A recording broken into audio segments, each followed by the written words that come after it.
أعوذ بالله من الشيطان الرجيم بسم الله الرحمن الرحيم ولا تكونوا كالذين قالوا سمعنا وهم لا يسمعون 21 नंबर आयत में यलो सूरतुल अनफाल ला 162 नंबर सफादा او انما سپارا ان شر الدواب عند الله الصم البكم الذين لا يعقلون बेशका بدترین जनावर دی الله پنیز هغه خالق دی چې هغه کڼ دی او ګونګیون دی او عقل نه لري. ولو علم الله فيهم خيرا لاسمعهم ولو اسمعهم لتولوا وهم معرضون.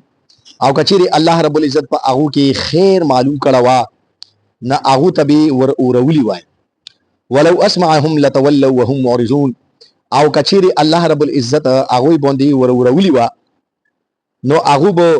واپس ګرځیدلی وا او اعراض به کړه وا. اردو کی ترجمه کوم. ان شر الدواب عند الله الصم البكم الذين لا يعقلون. बेशक बदतरीन जानवर अल्लाह के नजदीक वो लोग हैं जो बहरे हैं, गूंगे हैं और अकल नहीं रखते. वलो अलिम अल्लाहु फीहिम खैरन लअस्माहुम. और अगर अल्लाह ताला उनमें बेहतरी मालूम कर लेता तो उन्हें सुना देता. वलो अस्माहुम लतवल्लौ वहुम मुरिज़ून. और अगर उन्हें सुना देता तो वो रूगर्दानी करते और एराज करते. इन शर दवाब दवाब चुकुम दा दा په لغت کې خو هر اخشي ته یایي چې هغه په ځمکې باندې ګرځي لکه منګي چینجي ځناور او پرندې دا ټول شیون په دواب کې راځي. خو په عرف کې چې کوم دا کنه دواب دا د چرپویو لپاره استعمالېږي او مراد ورنه دا ده چې کني الله رب العزت دی جو کې انسان متعلق دا فرمایي چې د ځمکې کې چې څوره چرپوی دي د ګرځېدلې ولا شیون دي کنه په هغه کې اټول نه بدترین هغه انسان دا چې هغه په غیګو باندې کون دا او په خلی باندې ګونګ دا او عقل نه لري. مطلب دا شای شو چې کني داسې سړی چې هغه عقل نه خلاص تا نو هغه نه ځناور بهتر ده. چنانچه د سقراط سکون دا کنه دا یو ډیر لوی فلسفي تیر شو دا بلکې د فلسفي موجد اندو دا د فلسفه اندي ایجاد کړی دا دا د حضرت عیسی علی السلام نه تقریبا یو 300 کاله مخکې تیر شو دا قبل از مسیح سره دا دی تعلیم نه وکړه دا یو داسې انپړ غنی وو خو ډیر زیات عقلمند وو. دوبو بس بهار کور نه بهار وو پروت وو په ځنګلو کې په پټایو کې وسارو او بس سوچ او بچار وکولو غور او فکر وکولو او بیا به ذهن ته واخه خبره یو خو مضمون به ذهن ته ورغللو نورو بغللو بیا به په چوکونو باندې خلکو ته لیکچر ورکول خلکو ته تقریرونه کول نو مطلب اټوري خي خبرې بدی کوله نو بیا به دوستړه سومان و اکثر ځکه چې دماغي کور وو اټول اورېږي به سوچ او بچار کول نو بیا کوم ځای کې خو ورغلای کوم ځای کې خو بیا ولا شوي کپټي کې وای کپونه کې وای کلیاري کې وای کپ فوټپات وای بس سبب لستلو نو ایواوري د په لیاره کې د خو بیا ولا اوس دې ټیم کې د بادشاہ سپرلی روانه دا اوس خپل آرمي فوج پولیس وغیرہ بډیګارډ دا ور سره دي او بادشاہ روان ده نه کسي اوس د بادشاہ کوم دا کنه د سقراط نما اوریدلی و چې یو ډیر داسې خو اورګنی سړای دا او داسې تقریرونه د کوي خو بادشاہ لیدل نه اوچیتا نو دغه دو چونکه لیاره کې پروت و نو دغه بادشاہ کوم بډیګارډ و دغه فورن ویرغلی دي یاره چونکه لیاره کې خو بیا ولا نو ویرغلی دي دوی سره به خولو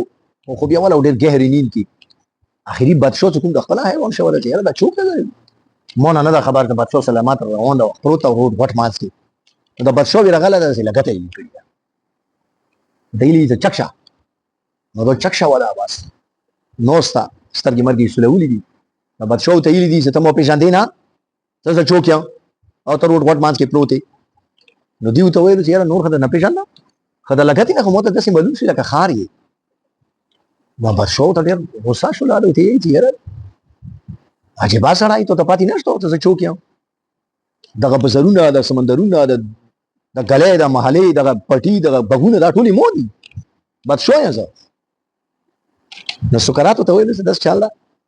چې کته د بغونو او د بازارونو مالک دا څه کمول نه ده کته کې نه څه کمول درکې متعا وخیا نو دغه چې کوم بډیګان هغه بچو ته ویل چې بچو سلامات پر دواي منه دا لیوانای دا بچو ته ویل چې چوکتا ایته دوه ځل لیوانای سره چې دا سکرات باندې مشهور ده چې هغه کې لاله تقریرونه کوي نو بچو ته پاتې ولګیدل ښا دا هغه نو هغه نه بعد کوم دا کنه د سکراتو ته ویل چې ګوره دا څه چل ده چې کته کې ان نه څه کمول بیا متوخیا دا څه کمول نه ته بچو یې دغه پټي د محلي د غلې دای ته دي دا خو نن ایتو په ملکیت دي سبا ایته کوي تو ظاهر چک شو ایتو مخالف را چک شو ته مړ کې ته ګډ کې یا ته خپل مارګ مړ شو دا دی هغه دی بیا انده سي هغه سره ندي کول بابي هغه بیا هغه نه بیا بل چول داسې کمول وخیا ځاتو کې ان نه کمول درکې وی چې هغه ته جمدای وي تو سره وی ته مړ شي تو سره مخ کې چی داسې کمول متوخه نو بچو سلامات هغه خپل فوجونو ته ویل چې داسې چل الله ته خبره دور اختیار کوي د لیوانای دون نه ده د لیوانیون وي سمو دغه د دنیا چند روزه اقتدار ته مو یو چې دای مودي بار مو سره همیشه دي دا وکي سره څه صحیح خبره کوي چې دا چند روزه دي نو بهرحال الله رب العزت جو کې فرمایي چې بدترین جناور چې کوم دا کنه دا هغه خالق دي څو هغه غیګونه باندې کنه دي او په خلی باندې ګونګیون دي چنانچه روح البیان یو تفسیر د باغ کې لیکلي دي